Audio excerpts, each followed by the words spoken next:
Yeah, raise your hand if you're not sure what the heck you just watched. Yeah, that was insane, and I have no idea what I just watched.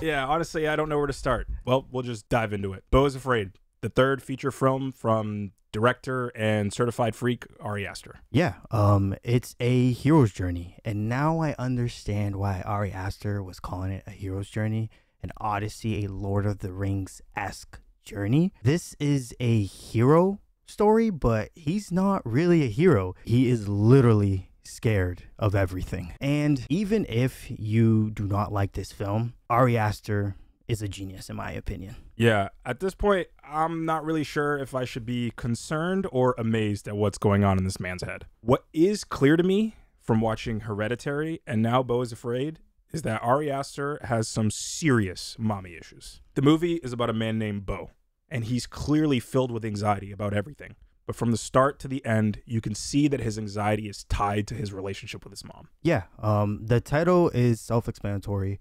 Beau Is Afraid. The first hour of the film, I was literally trying to dissect every single thing that was on screen, and I got lost until I began to accept the fact that Beau is afraid and allowed the movie to just do what it was doing. Yeah, dissecting things in an Ari Aster movie in the first watch, probably not a good idea. This movie is chaos, pure chaos. The beginning of it, you feel like you just spawned in a overcrowded GTA lobby.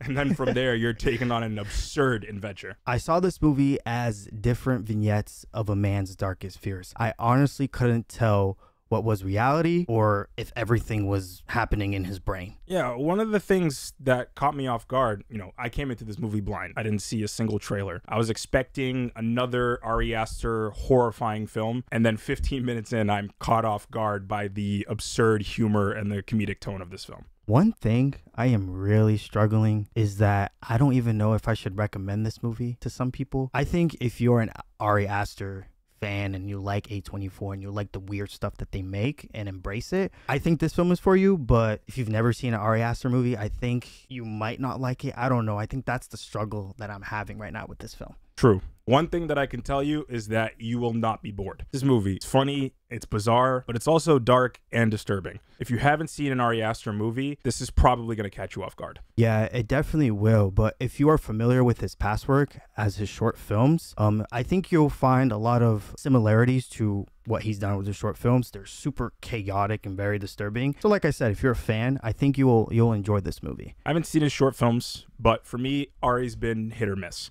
I loved Hereditary. I thought it was insane and a horrifying masterpiece, but Midsommar didn't quite do it for me. Yeah, I personally don't think that this film was a miss, but like I said before, it's definitely not for everyone. It's disturbingly funny, and I was laughing a lot throughout this film. I feel like the main story was executed well. There was a personal interpretation that I saw with this movie. Are you familiar with that saying, go outside and touch some grass? Yes.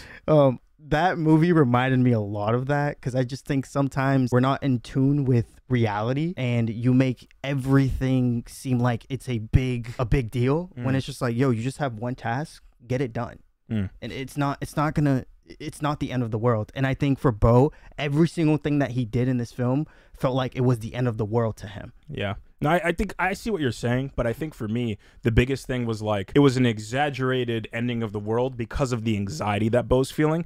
And I saw that about his relationship with his mom. Yeah. Everything that happens is a callback to the relationship that he has with his mom, and the shame, the fear, the anxiety all goes back to his everyday tasks. And you can see in his therapy sessions that that's all central to how he's feeling. So I don't know if it's a touch grass moment so much as it was like a focus on the anxiety that a parent can cause a child.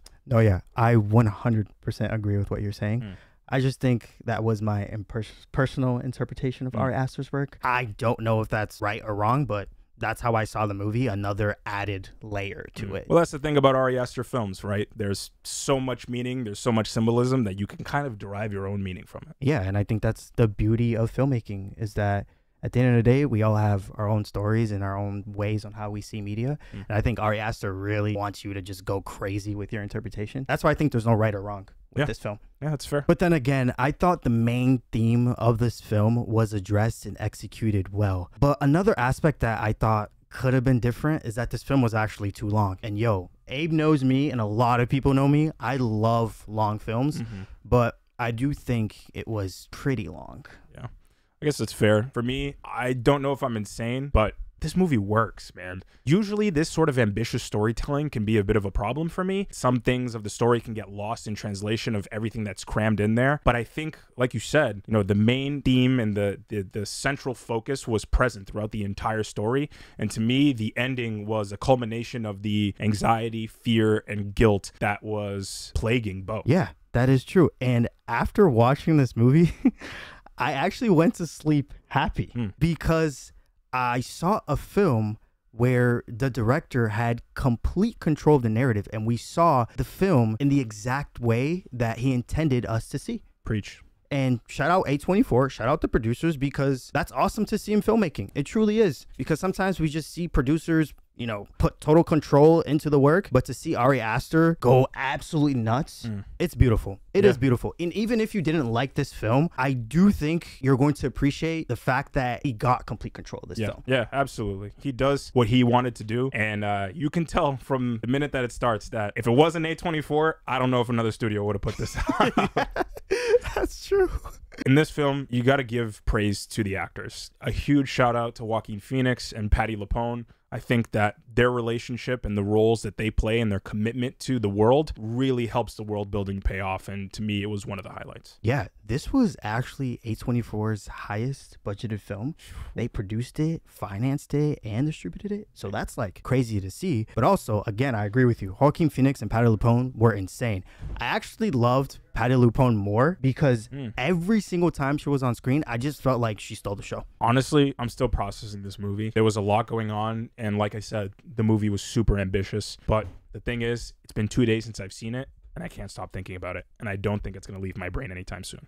So with that said, I think I'm going to give Beau Is Afraid an 8.3 out of 10. Wow. Me too. I'm actually struggling to rate this movie. But the thing is, I am still thinking about this movie 2 days in, and it cannot leave my mind. So I think that definitely says something. I'm struggling. I still am. But I'm going to give this film an 8.0 out of 10.